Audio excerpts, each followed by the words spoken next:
ఆంధ్రప్రదేశ్లో విశాఖ ఉక్కు ఆంధ్రుల హక్కు అనే నినాదంతో స్టీల్ ప్లాంట్ ఏర్పడిందో అప్పటి నుంచి ఈ రోజు వరకు కూడా స్టీల్ ప్లాంట్కి సరైన నిధులు వచ్చి విధానం కనబడలేదు. కానీ ఒక ఆంధ్రప్రదేశ్కి ఒక పొట్టి శ్రీరాములు గారు ఎలాగో, టంగుటూరు వీరేశలింగం పంతులు గారు ఎలాగో, అలాగే ఒక ఆంధ్రప్రదేశ్కి పవన్ కళ్యాణ్ గారు ఆ విధంగా దిశగా పనిచేస్తున్నారని చెప్పేసి మేము అందరం కూడా భావిస్తున్నాం. ఆ రూపంలో ఈరోజు ఆంధ్రప్రదేశ్లో ఉన్న ప్రైవేటీకరణ అవ్వాల్సిన విశాఖ స్టీల్ ప్లాంట్ని అవనివ్వకుండా 11,440 కోట్ల రూపాయల నిధుల్ని కేంద్రం దగ్గర నుంచి ఒప్పించి ఆ స్టీల్ ప్లాంట్కి రప్పించడం అనేది చాలా ఆనందకరమైన విషయం. అది పవన్ కళ్యాణ్ గారి వల్లనే సాధ్యమైంది. ఈరోజు ఈ కూటమి ప్రభుత్వం ఈ రాష్ట్రంలోకి వచ్చిన తర్వాత అన్ని మంచి పనులు, శుభపరిణామాలు జరుగుతున్నాయని చెప్పేసి ప్రజలందరూ కూడా నమ్మి మళ్ళీ కూటమి ప్రభుత్వాన్ని అధికారంలోకి తీసుకురావాలని చెప్పేసి అని కూడా ప్రజలు కోరుతున్నారు. అలాగే గత ప్రభుత్వం చేసిన జగన్మోహన్ రెడ్డి గారి దగ్గర నుంచి వాళ్ళ ప్రభుత్వంలో ఏదైతే విశాఖ స్టీల్ ప్లాంట్ని తొలగించి అక్కడ రాజధాని నిర్మాణం చేయాలని చెప్పేసి నిర్ణయం తీసుకున్నారో లక్షలాది మంది కుటుంబాలకి ఉపాధి లేకుండా చేయాలని చూశారు గతంలో. దానికి వాళ్ళందరూ కూడా ఇచ్చిన ప్రతిఫలం ఏంటంటే 11 నెంబరు. ఆ 11 నెంబర్కి ఈరోజు జగన్మోహన్ రెడ్డి గారు ఏం చేయాలో తెలియక బెంగళూరు ప్యాలెస్లో ఆయన నివాసంలో ఉంటున్నారు. ఆంధ్రప్రదేశ్లో ఉన్న ప్రజల కష్టాలు ఏంటో తెలియట్లేదు, ఏ ఇబ్బందులు ఏంటో తెలియట్లేదు ఆయనకి. ఆయన బెంగళూరు ప్యాలెస్లో ఏసీలు వేసుకుని బాగానే పడుకుని ఉంటున్నారు, హెలికాప్టర్లో షికారులు చేసుకుంటూ.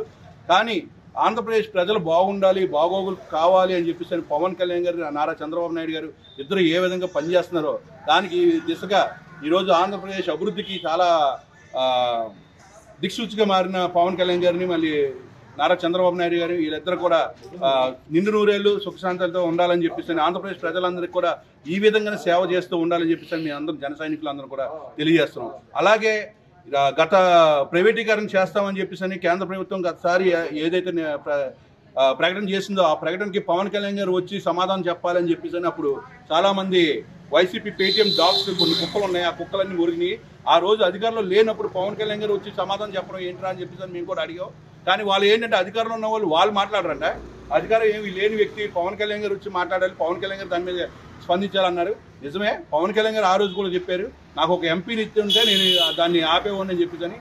ఈ రోజు పవన్ కళ్యాణ్ గారు నిజంగా 2 ఎంపీలతో పెట్టుకుని ఆ స్టీల్ ప్లాంట్ ప్రైవేటీకరణ కార్యక్రమాన్ని కూడా ఆఫ్ చేయడం జరిగింది. ఏదైతే పేటీఎం డాగ్స్ వాగినాయి ఆ రోజు, ఈ రోజు వాళ్ళందరికీ కూడా చెప్పుతో తీసుకొట్టినట్లుగా సమాధానం చెప్పారు పవన్ కళ్యాణ్ గారు. 11,440 కోట్ల రూపాయల నిధుల్ని స్టీల్ ప్లాంట్కి కేటాయించడం అనేది కేంద్ర ప్రభుత్వానికి కూడా మేము అందరూ కూడా ధన్యవాదాలు తెలియజేసుకుంటున్నాం. ఈ రోజున మన రాష్ట్ర ఉప ముఖ్యమంత్రి వర్యులు శ్రీ కొండల పవన్ కళ్యాణ్ గారికి పాలాభిషేకం చేయడం జరిగిందండి. గత కొంతకాలం క్రితం మన విశాఖ ఉక్కు కర్మాగారాన్ని ప్రైవేటైజేషన్ చేస్తామన్నప్పుడు ఆయన ఒక పార్టీ పరంగా కాకుండా ప్రజల పక్షాన నిలబడి కార్మిక సంఘాల దృష్ట్యా వారిని ఇబ్బందులు పాలు చేయకూడదని చెప్పేసి ప్రైవేటీకరణను ఆఫ్ చేయడం కోసం పెద్ద ఎత్తున భారీ ధర్నాలు చేయడం జరిగింది. తర్వాత నేను పదవి స్వీకారం చేసిన తర్వాత నేను ఏదైతే హామీ ఇచ్చానో అది నెరవేరుస్తానని చెప్పిన విధంగా ఈ రోజున కేంద్ర ప్రభుత్వం నుంచి కొన్ని కోట్ల రూపాయలు తీసుకొచ్చి వారందరికీ ఈ రోజు అభినందించారు. ఈ సందర్భాన్ని అందరూ కూడా అంటే ఒక రాజకీయ పార్టీ కాకుండా ప్రజలకు సేవ చేయాలని ఒక దృఢ సంకల్పంతో ఈ కార్యక్రమం చేశారు. కాబట్టి అందరూ కూడా ఈ యొక్క ఏదైతే చేశారో దానికి ఉత్సాహంగా అందరూ కూడా సంతోషంగా ఈరోజు కార్యక్రమాన్ని చేయడం జరిగిందండి. ఈ అవకాశం ఇచ్చిన పెద్దలకు నమస్కారం.